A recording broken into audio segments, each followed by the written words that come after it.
அவங்க team members எல்லாரும் சேர்ந்து நம்ம பொண்ணை தாக்குனதுனால அந்த இடத்துல ஒரு 5 நிமிஷம் ஒரு கைகலப்பாயிருச்சு.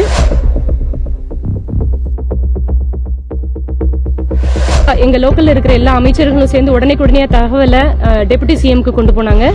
பாதுகாப்பின்மையா நாங்க உட்கார்ந்து இருக்கும்போது டிஎஸ்பியும் எங்க பக்கத்துல உட்கார்ந்து இருக்கிறாரு லோக்கல் பஞ்சாப்ல.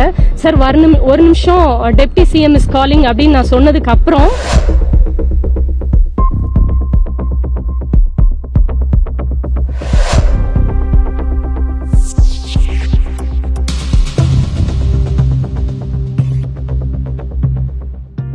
அங்கே நடந்த இன்சிடென்ட் மேக்ஸிமம் எல்லாருக்குமே தெரியும் சார். அங்கேருந்து இப்போ சேஃப்டியாக இங்கே வந்து ரீச் ஆகிட்டோம்.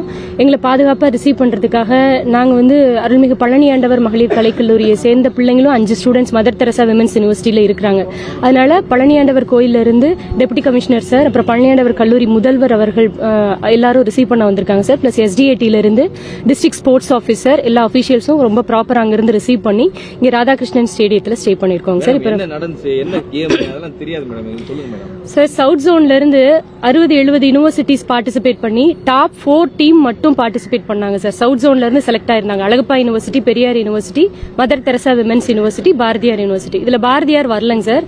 இதே மாதிரி 4 டீமும் ஆல் இண்டியா இன்டர் யூனிவர்சிட்டி பஞ்சாப்ல நடந்த டோர்னமெண்ட்டுக்கு மொத்தம் 16 டீம் பார்ட்டிசிபேட் பண்ணியிருந்தாங்க. இதுல நம்ம சவுத்ல இருந்து 3 யூனிவர்சிட்டி. லீக் மேட்சஸ்ல ஃபர்ஸ்ட் பெரியாரும் அழகப்பாவும் விளையாண்டதுல ரொம்ப ஒருதலை பட்சமா செயல்பட்டதுனால அவங்க லீக் மேட்சஸ்லயே வெளியில போற மாதிரி ஆயிடுச்சு. Mother Teresa women's university first league மேட்சஸ்ல ஓரளவு நல்ல லீடிங்ல பாயிண்ட்ஸ் இருந்ததுனால அவங்களால ஒன்றும் பண்ண முடியல. நம்ம குவார்டர் ஃபைனல்ஸ்க்கு செலக்ட் ஆனோம். குவார்டர் ஃபைனல்ஸ் மேட்ச் நல்லா 24ஆம் தேதி காலையில 10 மணிக்கு நடந்தது. இந்த டோர்னமெண்ட் கடைசி முடிய போற ஒரு 5 நிமிஷத்துல ஒரு நம்ம புள்ள அங்க ரைடு போயிருக்கும் போது அவங்க தாக்க முயற்சி பண்ணாங்க. நம்ம பொண்ணும் அந்த இடத்துல தற்காப்புக்காக செயல்பட போய் அவங்க டீம் மெம்பர்ஸ் எல்லாரும் சேர்ந்து நம்ம பொண்ணை தாக்குனதுனால அந்த இடத்துல ஒரு 5 நிமிஷம் ஒரு கைகலப்பாயிருச்சு.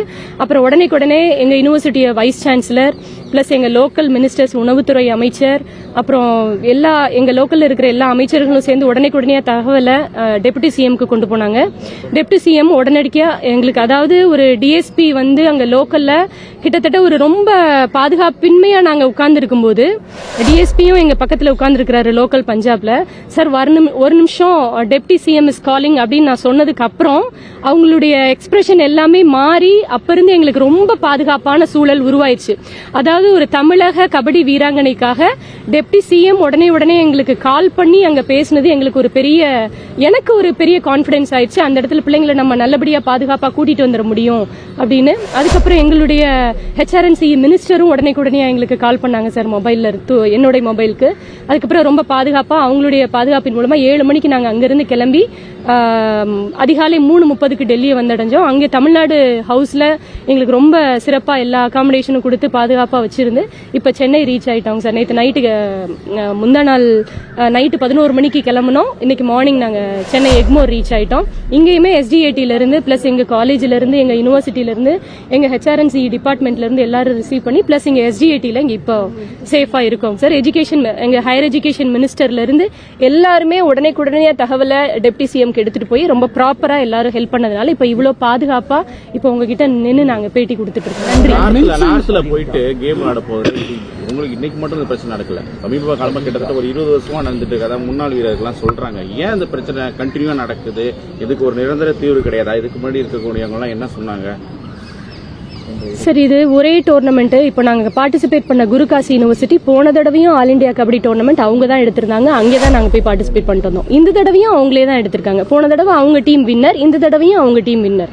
அப்போ ஒரே ஆளுக்கு எதுக்கு அந்த ஹோஸ்டிங் பவரை கொடுக்கணும்? AIUல இருந்து ஜோன் வைஸ் பிரிச்சு எல்லாருக்கும் கொடுக்கும்போது இந்த மாதிரி பிரச்சனைகளை அவாய்ட் பண்ணலாம் சார். நார்த்துக்கே அந்த ஹோஸ்டிங் பவரை கொடுக்காம நம்ம சவுத்ல எடுக்கலாம். ஆல் இண்டியா டோர்னமெண்ட் எடுக்கும்போது இந்த மாதிரி வாய்ப்புகள் விளையாடும் போது ஒன் சைடா போமா கேம். ஆமாங்க சார், கண்டிப்பா. இப்ப கிளைமேட்டிக் சேஞ்சுமே இப்ப நமக்கு இங்க இருந்து இப்ப நீ வந்த உடனே எங்களுக்கு அங்க -22 அப்படிலாம் இருந்து விளையாடு. இங்க இருந்து நம்ம போற பிளேயர்ஸ்க்கு கிளைமேட்டும் ரொம்ப டிஃபிகல்ட்டா இருக்கு. ஃபுட்ல இருந்து எல்லாமே அகாமடேட் பண்றதுக்கு ரொம்ப டிஃபிகல்ட்டா தாங்க சார் இருக்கு. அதுவும் ஒரு காரணம்.